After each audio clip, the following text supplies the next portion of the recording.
देखो जी, हम लोग यूपी बोर्ड क्लास 9 बायोलॉजी का चैप्टर 1 पढ़ रहे हैं, कोशिका जीवन की मौलिक संरचना कोशिका के बारे में। ठीक है, तो कल हम लोग क्या पढ़ चुके थे? कल कोशिका द्रव भी हो चुका था, जीव द्रव भी हो चुका था, केंद्रक को हम बोले थे बाद में पढ़ाएंगे। और इसमें कल हम लोग क्या पढ़े थे? परसों रिक्तिकाएँ पढ़े थे। ठीक है, रिक्तिकाएँ यानी इंग्लिश में से वॉक्यूल्स बोलते हैं, वो हम लोग पढ़ चुके थे। आज हम नेक्स्ट कोशिका के बारे में पढ़े, इसका नाम है अंतःद्रवी प्रजालिका। अंतःद्रवी जालिका, क्या इसका नाम? अंतःद्रवी जालिका। इंग्लिश में इसको क्या बोलते हैं? Endoplasmic reticulum. शॉर्ट फॉर्म में इसे ER भी बोलते हैं। क्या बोलते हैं? ER। शॉर्ट फॉर्म में क्या बोलते हैं? ER। ई से क्या होता है? इंडोप्लाज्मिक, और R से क्या होता है? रेटिकुलम। बात सुना रहा है? इसको तुम लोग क्लास 8 में पढ़ोगे। क्लास 8 में जो पढ़े थे उससे थोड़ा सा ज़्यादा हम क्या पढ़ना है? क्लास 9 में पढ़ना। ठीक है, अंतःप्रद्रवी जालिका क्या होता है? यह क्या होता है? जो कोशिकांग होते हैं, तो हम बताए थे कोशिका के अंदर, कोशिका जैसे मान लेते हैं, ये डायग्राम छोड़ो, अब यहाँ समझो। ये मान लेते क्या है? कोशिका है। ये क्या है? कोशिका। तो कोशिका के बीच में क्या होता है? केंद्रक होता है। ठीक, तो केंद्रक से ये कोशिका कला यानी केंद्रक हो गया है, और ये यहाँ पर क्या बना होता है? कोशिका द्रव। क्या होता है? कोशिका द्रव। और केंद्रक के अंदर क्या बन रहेगा? केंद्रिका द्रव। तो केंद्रिका द्रव और आराम जाना, केंद्रिका द्रव और कोशिका द्रव के बीच में जो आराम जाना, सुनो जब जा, अच्छा देखो, आराम से बैठ जाओ,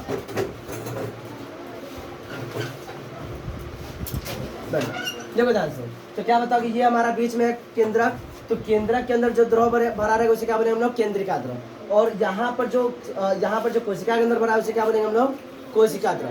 तो केंद्रिका द्रव और कोशिका द्रव के बीच में जो हम लोग कनेक्शन होता है, यानी जो ज्वाइंट होता है, या उनके बीच में जो एक तरह से देखा कनेक्टिविटी यानी कि संबंध बनाने का कार्य कौन करता है? तो अंतःप्रद्रवी जालिका। अंतःद्रवी जालिका या अंतःप्रद्रवी जालिका बोलते हैं। बात समझ रहा है?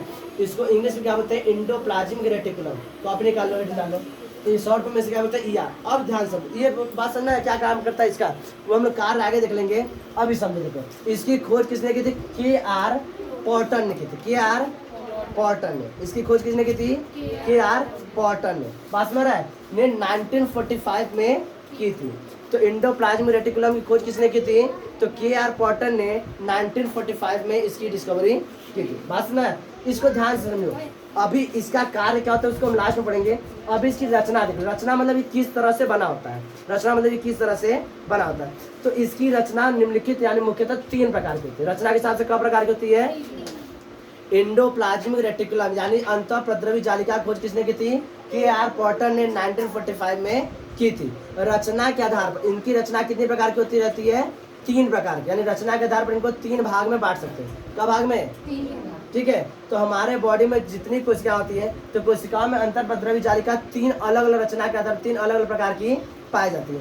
पहला क्या होता है? इस तरह से, पहला इसको क्या होता है? सिस्टर्नी। सिस्टर्नी अंतःप्रद्रवी जालिका क्या होती है? इसमें क्या होती है? इसमें पतली पतली लंबी लंबी चपटी नलिकाएं होती है। क्या होती है? इसमें पतली पतली क्या होती है? पतली लंबी चपटी नलिकाएं होती है। क्या होती है? चपटी नलिकाएं होती है, जो एक दूसरे के समांतर क्या होती है? उपस्थित रहती है। फिर ध्यान समझो इसको। तो इंडोप्लाज्मिक रेटिकुलम रचना के आधार पर कितने प्रकार की जाती है? 3 प्रकार। इसके भाग 2 होते हैं, हम लोग अभी आगे जाकर पढ़ेंगे। लेकिन रचना के आधार पर क्या प्रकार की पाई जाती है? 3 अलग अलग प्रकार की पाई जाती है। पहला क्या बताओगे? सिस्टर्नी।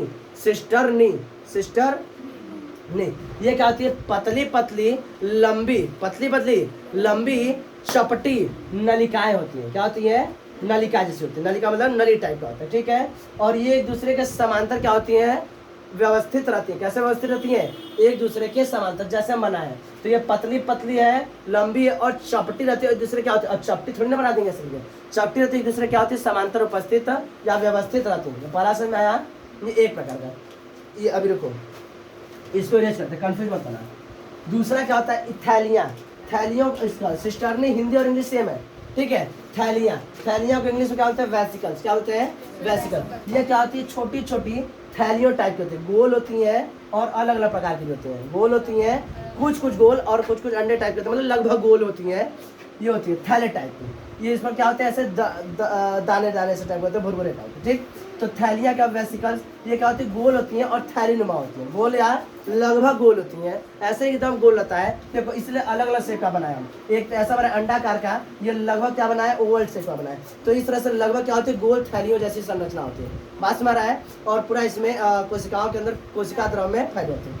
अगला अगला नलिकाएं। नलिकाएं क्या होती हैं, देखो इस यह भी नलिका है और यह भी नलिका, इन दोनों में अंतर क्या है, इसमें देखो इसमें शाखा ऐसे करके निकला हुआ है, ब्रांच, जैसे पेड़ निकलता है ऐसे करके पेड़ निकलता है, तो पेड़ में यहाँ से ऐसे ऐसे अलग अलग क्या बन जाते हैं, ब्रांचेस। तो इसमें भी देखो ब्रांचेस निकला हुआ, देखो ध्यान से, यहाँ से एक सिंगल आया है, ये मेन है और मेन के पास ये अलग है, ये अलग है और यहाँ जाके अलग है, तो इसमें ब्रांचेस है, क्या है, ब्रांचेस है। जबकि सिस्टर्नी में ब्रांचेस पाया जाता है, सिस्टर्नी में ब्रांचेस नहीं पाए जाते। ये पतली पतली लंबी नलिका टाइप की क्या होती है, एक दूसरे के पैरेलल यानी कि समांतर अवस्थित है, चपटी होती है। ये थैलीनुमा होता है, ये कैसा होता है, थैलीनुमा होता है, और लगभग इसकी आकृति कैसी होती है, लगभग गोल होती है, एकदम परफेक्ट गोल हो भी सकता है और नहीं भी हो सकता है।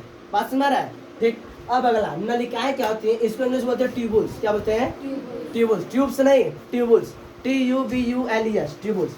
अब देखो ध्यान से, ये क्या होती है, यह भी पतली लंबी होती है, मतलब बहुत ज़्यादा लंबी नहीं होती है, साइज में थोड़ी क्या होती है, छोटी होती है। जैसे ये लंबी लंबी होती हैं, लेकिन इस साइज में क्या होते हैं, लंबाई में थोड़े छोटे होते हैं, और इनमें अलग अलग शाखाएं निकली होती हैं। कैसे होती हैं, अलग अलग शाखाएं निकली। बात सुना रहा है, यही मेन कनेक्शन काम, यानी केंद्रिका द्रव और कोशिका द्रव के बीच कनेक्शन का मेन काम यही करती है। बात सुना रहा है, तो क्या बताओगे, अंतःप्रद्रवी जालिका की खोज किसने की थी, यानी इंडोप्लाज्मिक रेटिकुलम की डिस्कवरी किसने की थी, KR पॉटर ने। किसने की थी, KR पॉटर ने की थी 1945 में। रचना के आधार पर कितने प्रकार पाई जाती हैं, 3 अलग अलग प्रकार की पाई जाती है। फर्स्ट सिस्टर्नी, सिस्टर्नी कैसी होती है, यह पतली लंबी चपटी नलिका के रूप में पाई जाती है, इनमें शाखाएं उपस्थित नहीं होती। दूसरा क्या बताओगे, थैलियां, इंग्लिश में क्या बोलते हैं, सब वेसिकल्स। वेसिकल्स की आकृति लगभग कैसी होती है, गोल होती है, और ये कोशिका द्रव में अलग अलग क्या होती है, फैली होती है। बात समझ आया। नेक्स्ट थर्ड क्या बताओगे, नलिकाएं। नलिकाओं के इंग्लिश में क्या बोलते हैं हम लोग, ट्यूबुल्स। ये क्या होती हैं, लंबाई में थोड़ी छोटी होती है, यह भी नलिका जैसी क्या होती है, नलिका जैसी होती है। इनमें शाखाएं उपस्थित होती है, क्या होती है, शाखाएं उपस्थित। मेन केंद्रिका द्रव कोशिका द्रव के बीच का मेन ज्वाइंट यानी कनेक्शन का काम कौन करती है, नलिका। बात सुना रहा है, क्योंकि इसमें क्या होती है, शाखाएं उपस्थित होती है। किसी कोई दिक्कत इसमें। अब हम लोग पढ़ेंगे कि अंतःप्रद्रवी जालिका के भाग कितने होते हैं, उसके भाग कितने होते हैं। ये रूप तो बता दिए कि 3 अलग अलग रूप पाई जाती है।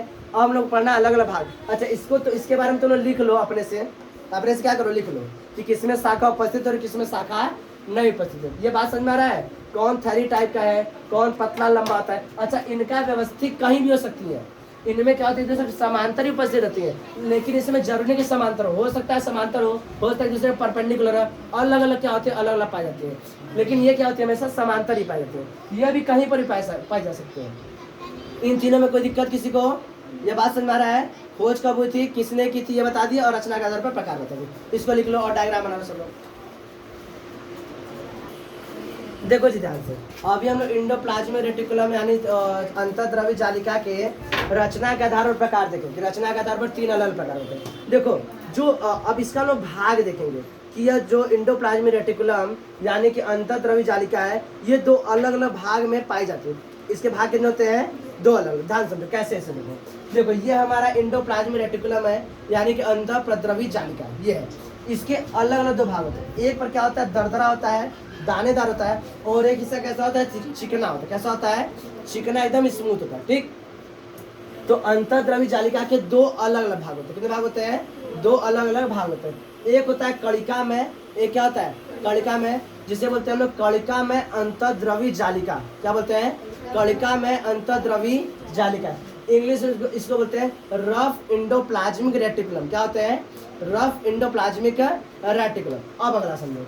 और दूसरा क्या बताओगे, दूसरे पर क्या होते हैं, कणिका नहीं होती है, चिकनी होती है, तो इसे क्या बोलते हैं, अकणिका में अंतःद्रवी जालिका। एक होता है कणिका में अंतःद्रवी जालिका और दूसरा होता है अकणिका में अंतःद्रवी जालिका, या इसको बोल सकते हैं चिकनी अंतःद्रवी जालिका। इंग्लिश में इसको क्या बोलते हैं, स्मूथ इंडोप्लाज्मिक रेटिकुलम। क्या बोलेंगे, स्मूथ इंडोप्लाज्मिक रेटिकुलम। तो अंतःद्रवी जालिका के कितने पीछे जाओ। तो एंडोप्लाज्मिक रेटिकुलम के कितने भाग होते हैं, 2 भाग। एक क्या बताओगे, एक पर क्या होते हैं, कणिका होती है, जिन्हें क्या बोलते हैं कणिका में अंतःद्रवी जालिका, और एक पर कणिका नहीं, जिसे क्या बोलते हैं अकणिका में अंतःद्रवी जालिका। इंग्लिश में इसको बोलते, एक को बोलते हैं रफ इंडोप्लाज्मिक रेटिकुलम और एक को बोलते हैं स्मूथ इंडोप्लाज्मिक रेटिकुलम। अब ध्यान समझो, जो कणिका में अंतःद्रवी जालिका होती है, इसके ऊपर क्या होते हैं, राइबोसोम्स पाए जाते हैं। क्या पाए जाते हैं, यह जो दानेदार होते हैं क्या होते हैं जी, राइबोसोम्स होते हैं। क्या होते हैं, राइबोसोम्स। ठीक, इस राइबोसोम्स का मेन फंक्शन होता है प्रोटीन बनाना। किसका बना, क्या बनाना, प्रोटीन। प्रोटीन यह पूरा रफ एंडोप्लाज्मिक रेटिकुलम नहीं बनाता है, कौन बनाता है, ये जो राइबोसोम जो दानेदार होते हैं इनका मेन काम होता है प्रोटीन बनाना। हाँ अच्छा पीछे से जाओ, आराम जाना, ट्राइपॉड में। ठीक, तो इस पर जो ये जो कणिकाएं होती है, जो दाने होते हैं, इधर देखो, जो कणिकाएं होती हैं यही क्या करते हैं, राइबोसोम्स होते हैं। ये क्या होते हैं, राइबोसोम।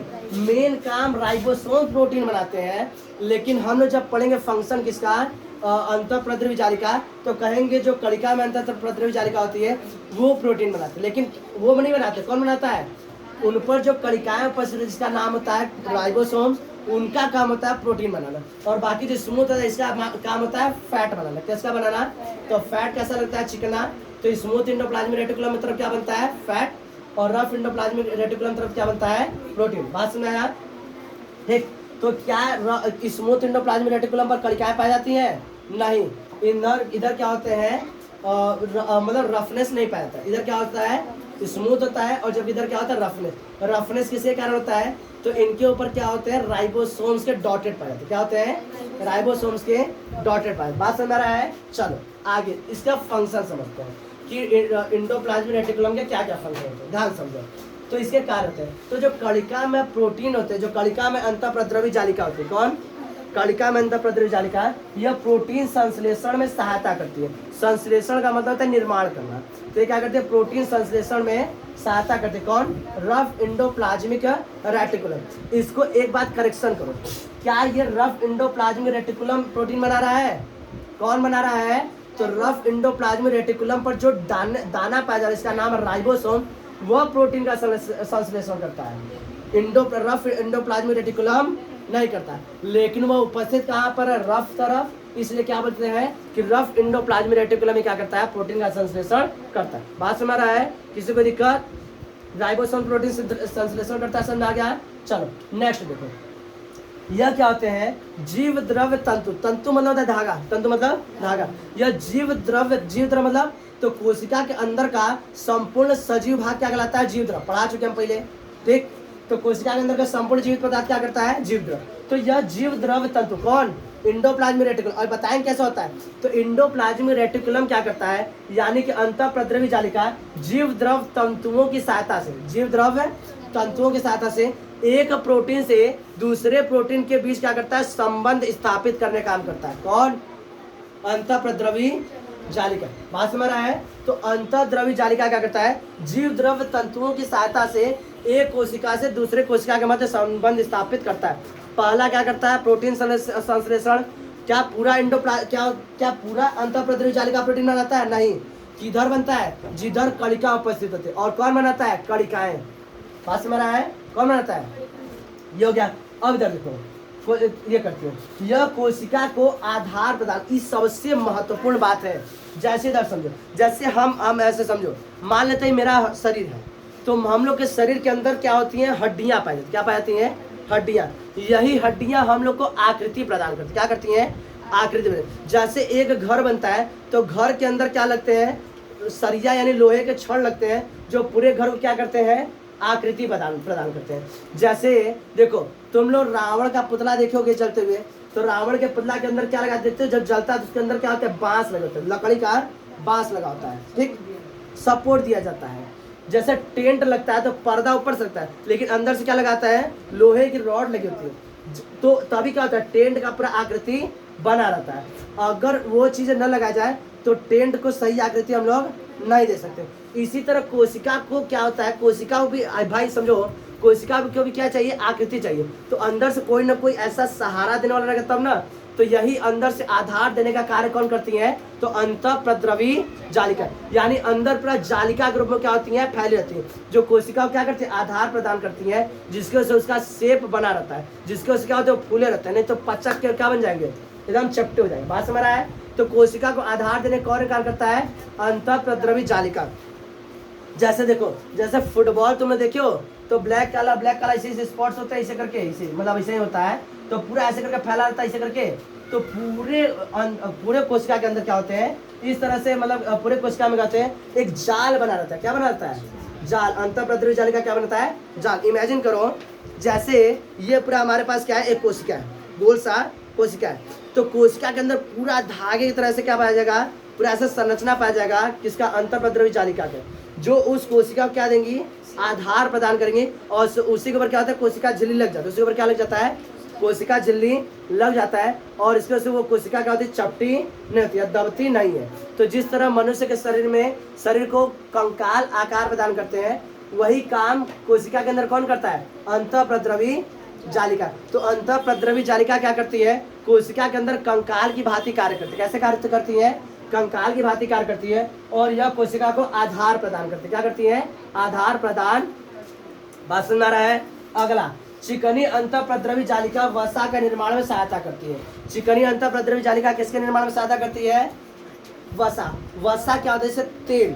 तेल क्या है? वसा। तो तेल छूने पर कैसा लगता है? स्मूथ लगता है, चिकना लगता है। तो चिकना वाला हिस्सा क्या बनाएगा? चिकना वाला हिस्सा क्या बनाएगा? वसा। और खुरदला वाला हिस्सा क्या बनाएगा?